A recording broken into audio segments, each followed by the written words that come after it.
नमस्कार दोस्तों, मेरे चैनल में आप सभी का हार्दिक स्वागत है। बच्चों को ढेर सारा प्यार। आशा है आप लोग स्वस्थ होंगे, प्रसन्न होंगे।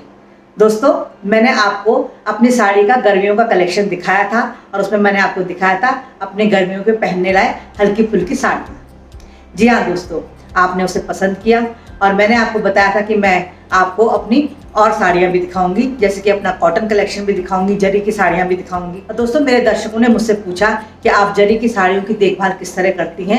जैसे कि जरी काली पड़ जाती है कभी कभी, मानसून में तो विशेषकर ये समस्या आ जाती है, तो आप किस तरह उन साड़ियों को ठीक से रखती हैं, आप हमें जरूर बताएं। और आप अपनी जरी की साड़ी को दिखाएं भी कि किस तरह आपने सही रखी है। तो दोस्तों, मैं आज आपको दिखाऊंगी कि मैं अपनी साड़ियों को किस तरह संभाल कर रखती हूँ, चाहे वो नॉर्मल साड़ियाँ हों, चाहे वो जरी की साड़ियाँ हों, किस तरह मैं उनको संभाल कर रखती हूँ और कहाँ मैं उनको रखती हूँ, कैसे मैं उनको रखती हूँ, कहाँ मैंने उनके लिए जगह बनाई है। ये सब बातें मैं आपके साथ शेयर करूँगी। तो चलिए दोस्तों, ज़्यादा देर नहीं करते हैं और मैं आपको अपनी साड़ियों का खजाना दिखाती हूँ। तो दोस्तों, जैसा कि मैंने आपको बताया कि मैं अपनी साड़ियाँ कहाँ रखती हूँ, कैसे रखती हूँ, मैं आपको दिखाऊंगी। तो सबसे पहले तो मैं शुरुआत करती हूँ कि मैंने अपनी साड़ियाँ कहाँ रखी हैं और उनके लिए स्पेशल जगह कहाँ बना रखी है। दोस्तों, हमारी प्रीति प्रेरणा ने जब होम टूर दिखाया था तो आपको बताया था कि यहाँ ऊपर मम्मी का खजाना है। And this is the wardrobe completely. ये है मम्मी पापा का वार्डरोब। दिस इज, आप देख सकते हैं हाउ वेल मेंटेन्ड। ये मम्मी की रोज़ की साड़ियाँ हैं जो मम्मी रोज़ रोज़ पहनती हैं। आप देख सकते हैं how well she has maintained it. और ऊपर वाली अलमीरा में एक खजाना है जिसके ऊपर एक स्पेसिफिक वीडियो की जा सकती है। करेंगे किसी दिन, mummy is going to show it to you क्या है वो, and you are going to be surprised. मैं आपको बता रही हूँ। तो दोस्तों, आज मैं आपको अपना खजाना दिखाती हूँ और वो खजाना क्या है, वो खजाना साड़ियों का है। तो देखिए दोस्तों, और मैंने अपनी साड़ियों को निकालने के लिए देखिए एक मजबूत सी इस तरह की ये सीढ़ी ले रखी है, जिसमें मैं आराम से चढ़कर अपनी साड़ियों को टांग देती हूँ, रख देती हूँ। तो देखिए, आज मैं आपको दिखाने के लिए फिर इस सीढ़ी पर चढ़ रही हूँ और ये देखिए मेरा साड़ियों का खजाना। देखिए दोस्तों, ये देखिए मैंने अपनी साड़ियाँ इस तरह इसमें टांग रखी हैं। तो दोस्तों, मैंने आपको दिखाया कि मैंने अपनी साड़ियों के लिए ऊपर एक अलग से वार्डरोब बना रखा है और वो इसलिए बना रखा है कि जिसमें मेरी साड़ियाँ बिल्कुल सही ढंग से, व्यवस्थित ढंग से रहें। दोस्तों, नीचे हम और कपड़ों के साथ साड़ियाँ रखते हैं तो बार बार उथल पुथल हो जाती हैं, तुड़ मुड़ जाती हैं, इसलिए मैंने बिल्कुल ऊपर अलग से साड़ियों के लिए ही स्पेशली ये वार्डरोब बना रखा है। इससे बिल्कुल मेरी साड़ियाँ सही हैंगर में टंगी रहती हैं और सही शेप में रहती हैं। और इसके अलावा दोस्तों, बीच बीच में मैं इसे धूप दिखाती रहती हूँ। जो साड़ी थोड़ा गंदी हो गई उसे तुरंत ड्राई क्लीन कर देती हूँ। जो घर में धोने की उनको धो के प्रेस करके ऊपर अच्छी तरह से टांग देती हूँ। और यही कारण है कि मेरी साड़ियाँ इतनी साल पुरानी हो गई हैं लेकिन तब भी नई की नई दिखती हैं और बिल्कुल जो है ज्यों की त्यों व्यवस्थित हैं। उनकी शाइनिंग भी कम नहीं हुई है। बहुत कम साड़ियाँ ऐसी होंगी जिनकी शाइनिंग कम हो गई होगी। और दोस्तों, एक बात का हमें और ध्यान रखना है, जहां हम अपनी जरी की साड़ियाँ रखते हैं वहां हम नीम के पत्ते या नीम का पाउडर जरूर रख लें, लेकिन हमें कपूर नहीं रखना चाहिए, उससे जरी काली पड़ जाती है। तो मैंने ऊपर नीम का पाउडर रखा हुआ है, उसकी डिब्बी या नीम की पत्तियां डाल देती हूँ, लेकिन मैं वहां ऊपर कपूर नहीं डालती हूँ जहाँ की जरी की साड़ियाँ ज्यादा रखी हैं। और वैसे भी दोस्तों, मैंने ऊपर दो सेक्शन बना रखे हैं, जिसमें एक में बहुत ज्यादा हैवी जरी की साड़ियाँ रखी हैं, दूसरी में बिल्कुल नॉर्मल साड़ियाँ हैं या जिसमें बहुत कम जरी का काम हो रखा है, वो टांग रखी है। और दोस्तों, जो बहुत ज्यादा हैवी जरी की साड़ियाँ होती हैं उसे हमें किस तरह रखना है मैं आपको ये बताती हूँ। देखिए दोस्तों, ये साड़ी देखिए पूरी जरी की साड़ी है ये, और मैंने ड्राइकिंग करके दी थी। तो ड्राइकिंग करने वाले इस तरह ये प्लास्टिक के थैले में हमें वापस कर देते हैं। और हम लोग क्या करते हैं, हम लोग इसी तरह साड़ी को अंदर रख देते हैं और लंबे समय तक इस तरह इस प्लास्टिक में साड़ियाँ रहने से क्या होता है कि साड़ियों में छेद हो जाता है। जी हाँ दोस्तों, देखिए मैं अपनी खुद एक साड़ी को इस तरह कर चुकी हूँ। मैंने लंबे समय तक ये साड़ी रखी रही और इस साड़ी में आप देखेंगे किस तरह ये हल्के हल्के छेद हो गए। ये देखिए, आप छेद देख रहे होंगे, आपको दूर से इस साड़ी में छेद हो गए और ये साड़ी तब मेरी अच्छी सुंदर साड़ी खराब हो गई। ये देखिए कितनी सुंदर साड़ी थी ये, और मैंने इस तरह प्लास्टिक में रखा ड्राई होने के बाद, और लंबे समय बाद जब मैंने पहनने के लिए निकाला तो ये देखिए मुझे इस तरह से छेद हो गया और साड़ी खराब हो गई। तो आप ये गलती बिल्कुल मत कीजिएगा। आप कोई भी साड़ी हो, आप बिल्कुल भी जो है इस तरह मत रखिए। आपको किस तरह रखनी है मैं आपको बताती हूँ।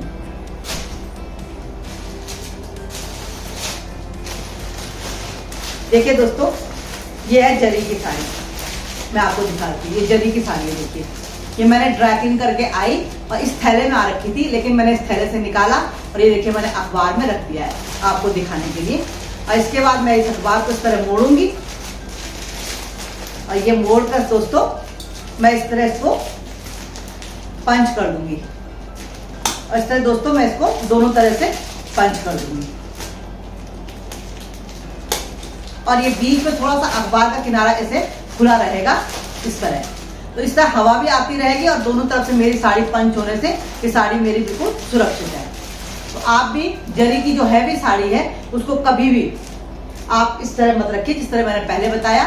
आप बाहर निकालिए, अखबार में इस तरह लपेटिए और पंच करके अपने ब्रीफ केस में रख दीजिए, या आजकल तो नए नए अमेज़न से बॉक्स मिल रहे हैं कपड़े के रखने के लिए, उनमें भी आप आराम से रख सकते हैं। तो जरी की साड़ी मेरी सालों साल सुंदर रहती है, इसका कारण ये है। दोस्तों जैसा कि मैंने आपको बताया कि जरी की साड़ियों को जिसमें जरी का ज्यादा काम होता है उसको मैं कैसे साफ संभाल के रखती हूँ। तो ये देखिए मैंने ये जो भारी साड़ियां हैं मैंने ब्रीफ केस में रखी हुई हैं, देख रहे हैं आप। और मैं आपको दिखाती हूँ, ये देखिए ये जरी की भारी साड़ी है, ये देखिए आप कितनी भारी साड़ी है मेरी जरी की। और ये साड़ी इस तरह मैंने ये तय करके और ये मलमल के कपड़े पे रखिए, आप चाहे आप किसी चुन्नी पे रखिए। ये देखिए इस तरह मैंने ये रखी हुई है। अब बीच बीच में मैं इसको 5-6 महीने थोड़ा धूप भी दिखाती हूँ और फिर तय करके रख देती हूँ। ये देखिए दूसरी जरी की साड़ी मेरी है, ये भी देखिए मैंने आप कपड़े पे लपेटी है। ये देखिए क्योंकि ये ज़्यादा जरी होती है, अगर इसको आप बाहर रखेंगे तो ये काली पड़ जाएगी। और इसमें कोई हार्मफुल केमिकल कपूर वगैरह भी नहीं रखना है। रखना है तो बिल्कुल नीम की पत्तियां या वो रखनी है, वो भी इसके ऊपर नहीं रखनी है, किनारे से बाहर से, इस बात का ध्यान रखना है। ये देखिए दोस्तों इसके साथ के इस ब्लाउज तक मैंने इस तरह रखे हुए हैं। देखिए इन साड़ियों के साथ के ब्लाउज मैंने ये मलमल के कपड़े पे ऐसे रखे चुन्नी पे।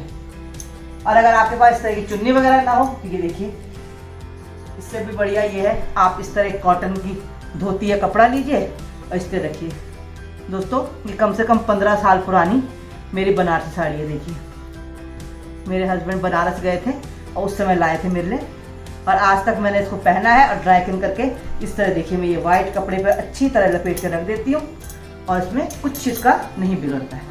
ये देखिए ऐसे ही मेरी एक बनारसी साड़ी और है, ये पुरानी मच्छरदानी थी, ये फट गई थी तो मैंने देखिए ये इस तरह काम में ला गई। ये देखिए आप देख रहे हैं ये बनारसी साड़ी बिल्कुल नई की नई। देखिए तो अगर आप भी चाहते हैं कि आपकी जरी की साड़ियाँ इसी तरह सुंदर बनी रहें, सालों साल बिल्कुल अच्छी बनी रहें, और आप इनको पहनते समय खूब अपने को अच्छा महसूस करें, खुश महसूस करें कि हमने कितनी अच्छी तरह से केयर की है, आप इन टिप्स को अपनाइए। और देखिए इस तरह ये साड़ियाँ रखिए।